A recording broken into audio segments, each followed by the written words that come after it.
जुल्हिज्जा के पहले 10 दिन बहुत खास हैं। ये हज का महीना है। मोहम्मद सल्लल्लाहु ताला अलैहि वसल्लम ने इरशाद फरमाया, इन 10 दिन में की गई नेकियां अल्लाह ताला को पूरे साल में की हुई नेकियों से ज़्यादा पसंदीदा हैं। तो सहाबा ने सवाल किया कि जिहाद से भी ज़्यादा? तो आपने जवाब दिया हाँ, यानी कि अगर कोई आम दिनों में जिहाद भी करेगा तो भी वो इन 10 दिनों में किए हुए अमाल से वो मुकाबला नहीं कर सकता, वो भी उसके बराबर नहीं हो सकते। तो गोया पता चला कि इन दिनों में किए हुए अमाल सबसे ज़्यादा अफजल हैं। ये वो दिन है जिसमें इस्लाम की जो 5 पिलर्स है वो पूरे होते हैं। पहला है तौहीद, नंबर 1 पे तौहीद, हर मुसलमान उसी पर चलता है। नमाज जो हम लोग डेली 5 वक्त पढ़ते हैं। तीसरे नंबर पे रोज़ा, चौथे नंबर पे सदका और 5वें नंबर पे हज। यानी जो 5 पिलर्स ऑफ इस्लाम बोलते हैं वो सारी चीज़ें होती हैं इन 10 दिनों में। साल में ऐसे कोई दिन नहीं है जिसमें ये सारी इबादतें एक साथ हों। यानी ये जो जिल्हिज्जा के 10 दिन है, इसके पहले 9 दिनों में आप नफिल रोज़े रख सकते हैं। इन दिनों में हमें अल्लाह ताला की ज़्यादा से ज़्यादा हम्द करनी चाहिए। अपनी ज़बान को अल्लाह के ज़िक्र से तर रखना चाहिए। इन दिनों में ये कुछ ज़िक्र हैं जिसे आप कसरत से पढ़ सकते हैं।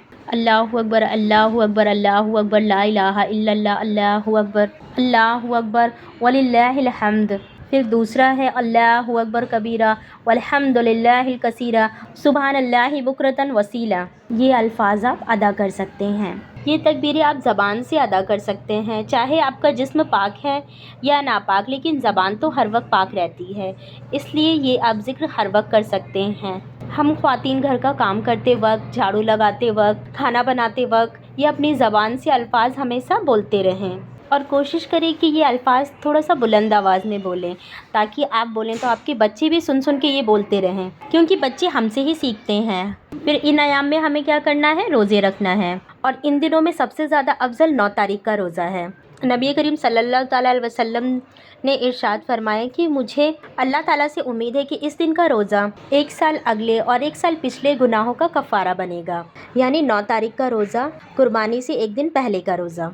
उसके बाद है ज़्यादा से ज़्यादा नफिल नमाज़ें पढ़ना। नफिल नमाज़ों में सबसे ज़्यादा अफजल नमाज कौन है? वो है तहज्जुद की नमाज़। इसके अलावा चाश्त, इशरात और भी नफिल नमाज़ें हैं जिन्हें हम अदा कर सकते हैं। इसी तरह ज़्यादा से ज़्यादा कुरान की तिलावत करना। और आप जानते हैं कि कुरान के हर एक अल्फाज के बदले 10 नेकियां लिखी जाती हैं। उसके बाद है सदका देना। और याद रखें, कुरान के हर एक अल्फाज के बदले 10 नेकियां लिखी जाती हैं। और हम जानते हैं कि सदका मुसीबत को दूर करता है और दुनिया में बुराई के 70 दरवाजे बंद करता है। सदका उम्र और माल में इजाफे का सबब है। सदका कामयाबी और रिज़्क़ का सबब है। तो हमें कोशिश करनी चाहिए कि हम ज़्यादा से ज़्यादा सदका करें और कोशिश ये करनी है कि इन दिनों में हम ज़्यादा से ज़्यादा नेकी का काम करें और बुराई के कामों से बचें।